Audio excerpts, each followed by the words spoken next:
So, good evening, everyone. My name is Sokunthea. I'm a journalist, a writer, a media professor, research consultant, analyst. There's just a tendency of multitask. I graduated at Panyasastra University of Cambodia in majoring in mass media. And I had my master in journalism, in financial journalism in London in 2016. But tonight's story is not about me, because I want to tell you where I come from, as how I make the choice in my career. I want to bring a comparisons, because I have been trying to observe. I see a lot of people here are the kind of people that I think would be similar like me. The kind of people who can make choices in life. And it's the same like me. So I'm not going to talk about the same story of everyone who we can make choices. I want to talk about a story of women who cannot even have the opportunity to begin the step of making choice in their career. So this pretty lovely young lady is the characters of a film that I was working with Meta House last year, and Sokunthea, our well-known female filmmaker. So we did a project. It's called the Green Net. It's an ongoing project since 2016, 2015. So and then each year we did several different arts projects in order to advocate equal pay and raise the awareness about women in construction sectors. So last year, me and Sokunthea have done several months of research. We did site visit. We tried to understand what are women in construction sectors in the lower class done, like how are their life like, how are their work conditions. So these two ladies, her name is Navi and Srailin, and she dropped out from school since she was in 6th grade because her parents wanted her to help both of them drop out of school in 6th grade. And coincidentally, they happened to meet each other at that construction site. So her parents want her to help them with a family income. So they needed to drop out of school, and then every day their work is to pick up the cement, to mix the cement and lift all of this sand from day to night. They just repeat 2 actions. They stay in the basement, and then in the morning they wake up, they go up to the building, they mix the cement, they lift the sand, and then they go back to the basement again. And it's repeatedly every day. And when the construction manager was there, we didn't really get a lot of conversation. But when they left, and then I started to tell her that you can really start to tell me how you really feel about your job. And she hated it. She said she hated it. She didn't want to do all the things. But there was not much of a choice. And she wanted to go back to school. Still, there was not much of a choice. I brought the video of where her living place is like. There would be a problem of the light, but I just want you to really see the real thing that really happened in there. That's how exactly it looks like. So if you have problem to see the video, that's the level of light they are having every day.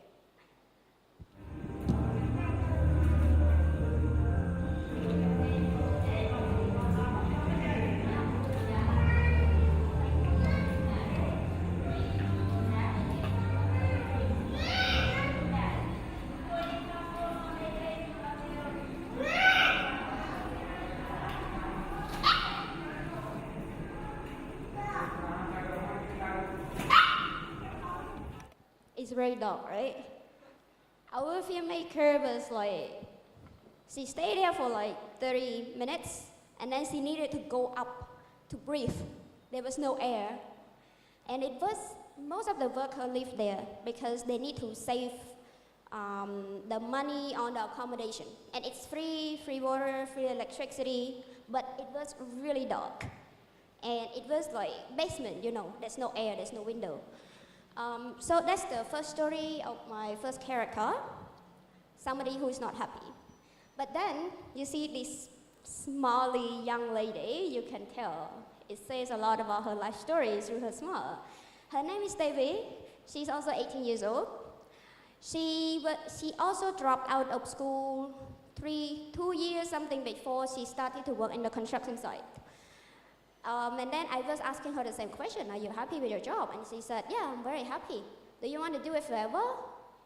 What do you think as a career plan of your future?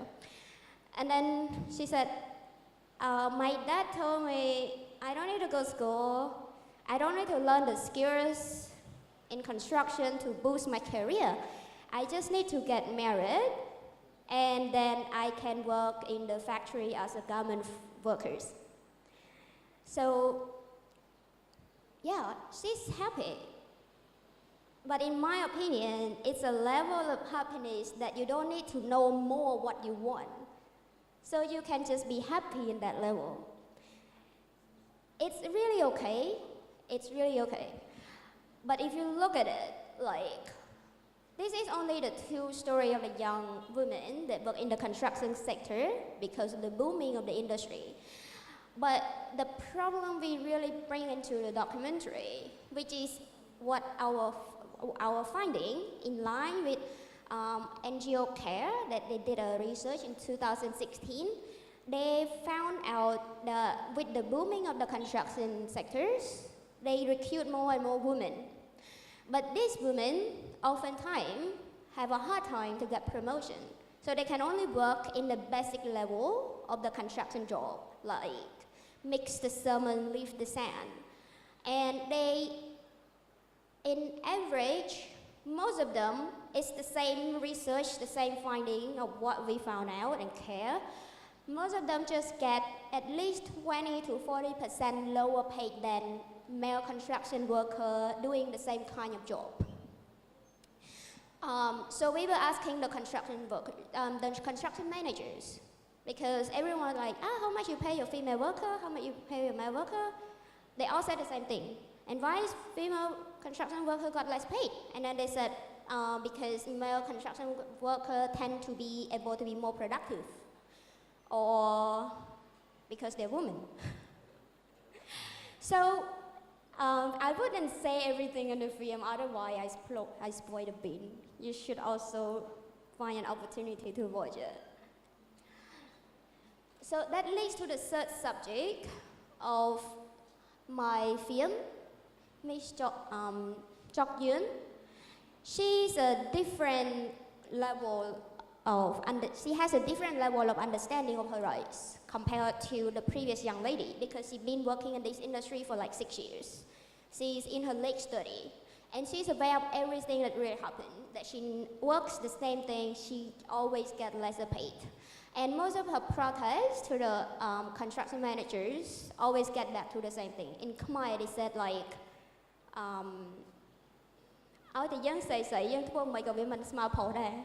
it's basically mean whatever you do, it's never gonna be the same like men.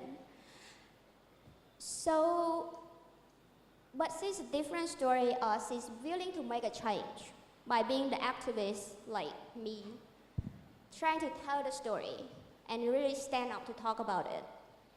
What I really want to talk today is a comparison of people like me, that I can make a choice and I can do different things. But there are women in Cambodia working in a career that just can't make a choice because they just need to force out of schools. If you look at this image, I think everyone would be very familiar, because wherever you are in Phnom Penh, this is basically what you see. You see a lot of building, you see development. But what we really often fail to see is what really happening in the construction site.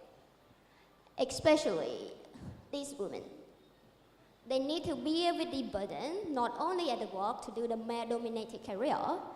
Some of the married women still need to take care of their child, cook, do the work and everything, and still at the same time got lesser paid than men. So yeah, that's the end of my story. If you have any questions, I'm very welcome to answer. Thank you. Okay, thank you so much, Sokunthea. So any questions from the audience? So, what is your inspiration or your motivation to making this film? Actually, when Nico mentioned it to me, like, hey, I have a film project, can you do a script for me? Because I'm a writer, I'm a journalist, I need a documentary that investigate into a subject. And I was like, yeah, great, okay, let's talk. And when he brought up the topic is about women construction worker, it just clicked me.